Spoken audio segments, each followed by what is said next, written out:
Rebonjour tout le monde, donc on se retrouve aujourd'hui. Pour ceux et celles qui étaient là à ma dernière vidéo, ben oui, je suis habillée pareil et j'ai la même face et les mêmes cheveux et dans le même angle et tout ça. Ben c'est tout simplement parce que c'était il y a à peu près 5 minutes.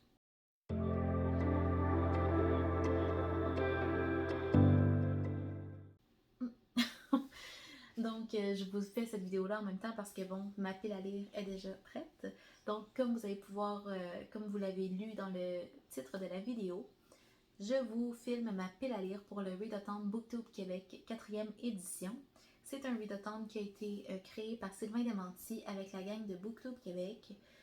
Et on est à la 4e année. Donc, je suis désolée. Je l'ai su cette année que ça existait. Donc, désolée Sylvain. Mais écoutez, j'ai vraiment décroché pendant que j'étais pas sur YouTube, donc c'est ça, j'ai comme vraiment pas suivi les tendances, j'écoutais même pas de vidéos pratiquement, là, tout simplement. Fait que, écoutez, je suis désolée, ok? Je me reprends. Donc, le thème de cette année, c'est la machine à voyager dans le temps. Donc, le concept, c'est qu'on retourne à une année qui nous a marqué et on doit choisir des livres qui étaient avec les sujets qui nous a, les prompts là, qui nous a laissés euh, dans sa vidéo. Mais il faut choisir des livres qui étaient disponibles à l'année qu'on choisit. Donc, ça peut être des livres qui sont sortis cette année-là ou avant. Tout ce qui est sorti après, on n'y a pas accès. Donc, on se catapulte là, puis c'est comme si aujourd'hui n'existe pas. Donc, pour ma part, j'ai décidé de choisir l'année 2010.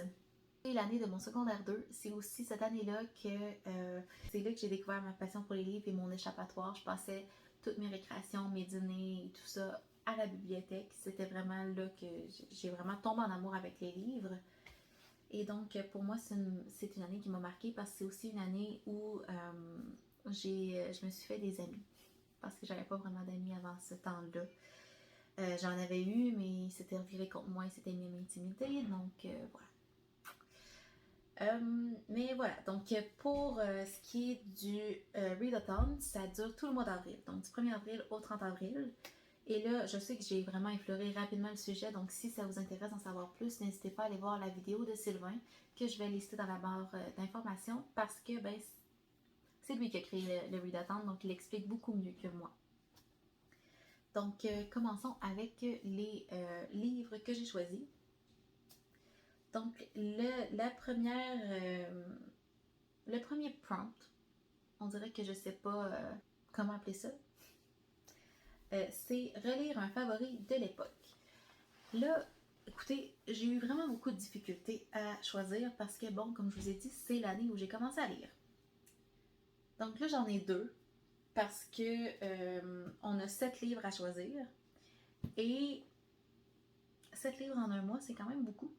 Donc, ma première idée, c'était de relire Les Journaux d'un vampire. Parce que c'est un des premiers livres une des premières séries que j'ai lues et j'ai adoré. Donc, j'ai le tome 1 ici. Sauf que là, c'est un gros livre, hein? C'est vraiment un gros livre. Mais mon Dieu, je vais vous dire de quoi ça parle, par exemple. Hein? Si vous ne l'avez pas lu, je veux dire, c'est un livre assez populaire, mais c'est pas tout le monde qui sait de quoi ça parle. Donc, en fait, dans Journal d'un vampire, on suit Elena qui écrit un journal, mais c'est pas elle le vampire. Hein? Elle a perdu ses parents dans un accident d'auto. Et là, c'est l'année suivante, c'est le début d'année, elle retourne à l'école, elle put on a show. Dans le fond, elle se met un sourire au visage, puis elle sait qu'elle va recevoir beaucoup de condoléances de ses amis, tout ça. Puis oui, tout va bien et ainsi va la vie, là. Fait que c'est comme ça qu'elle aborde l'école. Et en arrivant à l'école, il va y avoir une nouvelle étudiante, Stéphane Salvatore, ou Salvatore, selon comment vous voulez le prononcer, qui est lui un vampire. Par contre, elle ne le sait pas. Et là, différents événements tragiques se passent à Falls Church, qui est la ville où se passe l'histoire. Et tout semble pointer vers Stéphane. Mais Elena,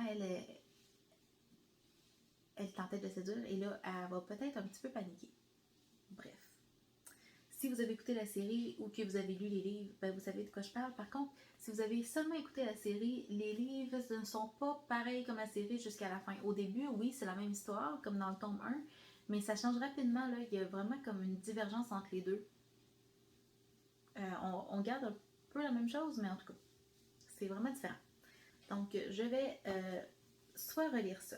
Par contre, là, c'est comme je disais, c'est un gros livre, donc je suis pas sûre de vouloir m'engager là-dedans avec 6 autres livres. Donc, j'en ai pris un autre aussi, qui est un petit peu plus petit et qui a été la première série que j'ai acquérie, en fait. Donc, c'est Ne meurt pas les bellules de Linda Joy Singleton. Et donc, le premier tome était à 99 cents. Je me l'étais procuré au Salon du Livre. Je me souviens de ça. Donc, c'est la série Vision. Et en fait, là-dedans, on suit Sabine qui fait toujours... Elle veut être une adolescente normale, mais elle fait toujours le même rêve d'une fille qui a un tatouage en forme de libellule, puis qui est comme en train de mourir. Mais elle sait pas pourquoi, elle sait pas c'est qui, tu sais, elle sait rien finalement de cette fille-là.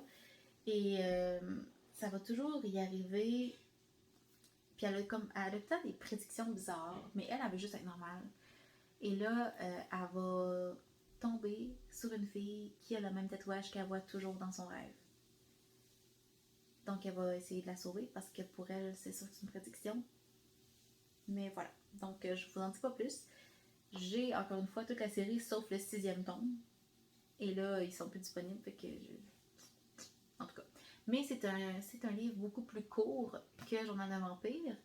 Et j'avais vraiment adoré cette série-là. Je l'avais dévorée. Donc voilà. Pour le deuxième livre, c'est un livre d'une collection. Et là, quand on parle d'une collection, on parle d'un livre qui n'est pas dans une série. Là. Collection n'est pas série. Collection, c'est des livres qu'on peut lire dans le désordre et ça ne change rien. Donc, en 2010, là, c'est la collection qui est sortie. En fait, je crois que c'est sorti en 2010. C'est les livres Tabou. Donc, je me suis acheté le livre Ailleurs de la série de la collection Tabou. C'est un des premiers livres qui est sorti dans la collection. Et imaginez-vous donc que je n'ai jamais lu de cette collection. Aucun livre. Donc, je m'embarque là-dedans. Mais je sais que c'était hyper populaire à l'époque. Mes amis avaient lu plein de livres tabous et moi, ça n'a jamais donné. Écoutez, c'est comme ça. Qu'est-ce que vous voulez que je vous dise? Donc, dans ce livre-ci, on suit Ruby. C'est ça. Donc, on suit Ruby qui est schizophrène et qui va essayer tous les moyens pour faire taire les voix dans sa tête, mais ça se tait pas si facilement que ça, ces voix-là. Et l'enfant découvre qu'elle est schizophrène à l'âge de 15 ans. Elle a commencé à entendre des voix et c'est là que son histoire commence. Donc, elle va tout essayer pour les faire taire, donc la drogue, les médicaments, l'alcool et tout ça. Mais là, elle se rend compte que son combat, il y a 2 issues, la mort ou ailleurs. Et donc, je suis vraiment intéressée de voir comment que la schizophrénie va être décrite dans ce livre-là. Donc, c'est un livre de 2010. On verra où ça va nous mener. Mais voilà, donc je vais lire mon premier tabou à vie. Le 3e livre, c'est un livre jaune. Et là, je triche un petit peu, ok? Parce que l'édition que moi j'ai n'est pas jaune. Mais l'édition d'origine, c'était un livre jaune. Donc, il s'agit des Chevaliers d'Émeraude, le tome 2. Parce que le tome 1, ça fait plusieurs fois que je le relis et là, c'est assez. Je vais continuer la série à la place. Donc, moi, je suis en train de me procurer tous les nouveaux, la nouvelle version. Parce que je trouvais pas les autres en bouquinerie. Mais là, à cette heure que je me suis acheté déjà 5 livres de la nouvelle version, j'en trouve. Mais bon, je vais vous mettre une image pareille par-dessus pour vous montrer de quoi la version originale a l'air. Mais c'est un livre qui est complètement jaune. Donc, si vous avez mon âge, ou peut-être un peu plus vieux aussi, vous savez, Les Chevaliers d'Émeraude, c'était le livre que tout le monde lisait, garçons ou filles, en tout cas, dans mon coin, à mon école. Tout le monde savait c'était quoi. pratiquement tout le monde qui lisait avait lu Les Chevaliers d'Émeraude et je les ai tous lus d'ailleurs. Mais je veux les relire depuis longtemps et ça m'est jamais, je sais pas, c'est jamais donné, fait que ça va être l'occasion parfaite.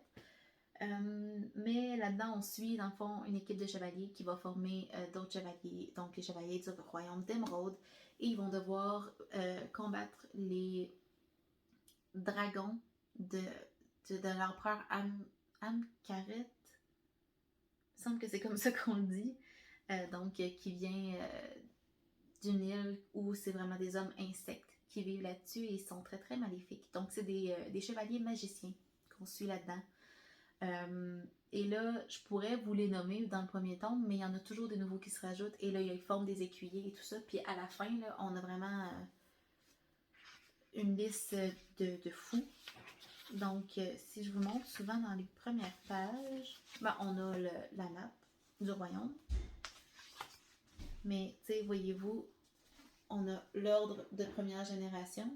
Je crois pas que ce soit quelque chose qui est caché. Mais après ça, on a l'ordre de deuxième génération parce qu'on est dans le livre 2. Et ça, c'est Wellan d'ailleurs. Mais dans le premier, on n'avait pas l'ordre de deuxième génération parce que les chevaliers de deuxième génération étaient des écuyers à cette époque-là. Donc, vous voyez le principe, ça augmente toujours. Mais voilà, donc dans celui-là, je vous dirai pas ce qu'on fait parce que si vous n'avez pas lu le premier, ça va vous spoiler un petit peu. Mais c'est ça. Donc les chevaliers vont combattre avec physiquement et magiquement les hommes de l'Empereur Noir. Le 4e livre, c'est le livre de Maman. Et là, il parlait de maman, mais ça peut être n'importe qui est une figure pour nous ou un livre qu'on trouvait comme adulte. Et moi, ma mère ne les lisait pas, mon père non plus. Par contre, ma belle-mère, donc la copine de mon père, elle avait toujours un Danielle Steele. Je me souviens, là, je voyais toujours un Danielle Steele sur les tables de salon et tout ça. Donc, il y a quelques mois, en fait, non, un an, au-dessus d'un an, je me suis procuré mon premier Danielle Steele, donc qui s'appelle Coucher de soleil à Saint-Tropez.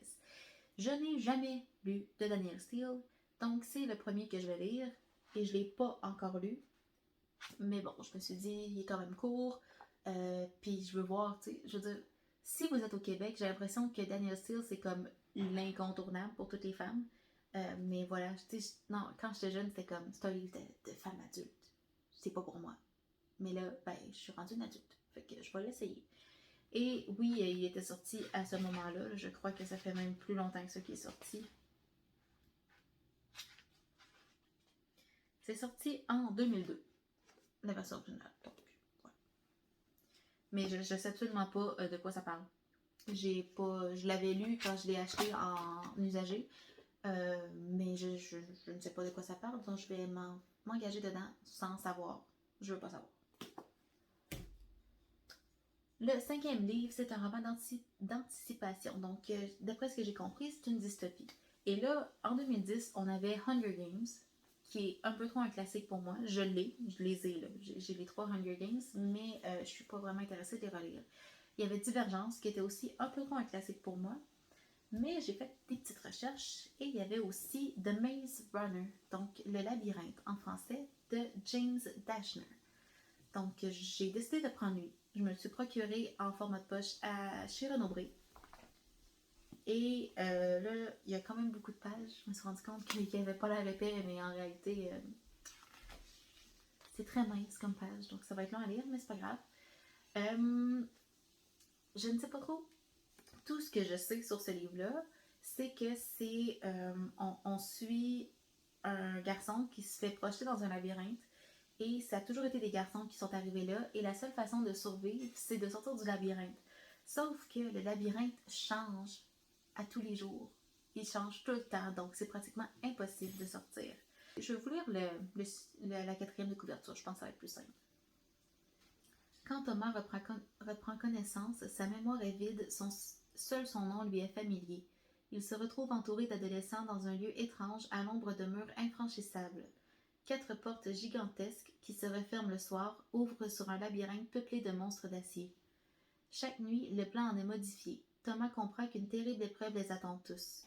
Comment s'échapper par le labyrinthe maudit sans risquer sa vie? Si seulement il parvenait à exhumer les sombres secrets enfouis au plus profond de sa mémoire. Donc voilà. Et je sais que là, éventuellement, il arrive une fille là-dedans aussi, à quelque part, qui, elle, semble savoir un peu plus ce qui se passe. C'est tout ce que je sais sur cette fille-là. Donc voilà. Le 6e livre, c'est un livre québécois. Et moi, des livres québécois, ben, je trouve ça plate. J'en connais pas beaucoup. Donc, cette année, je vais au Salon du Livre et je vais découvrir des auteurs québécois. Mais là, comme vous voyez, j'en ai quand même quelques-uns. C'est sûr, j'ai les Chevaliers d'Émeraude.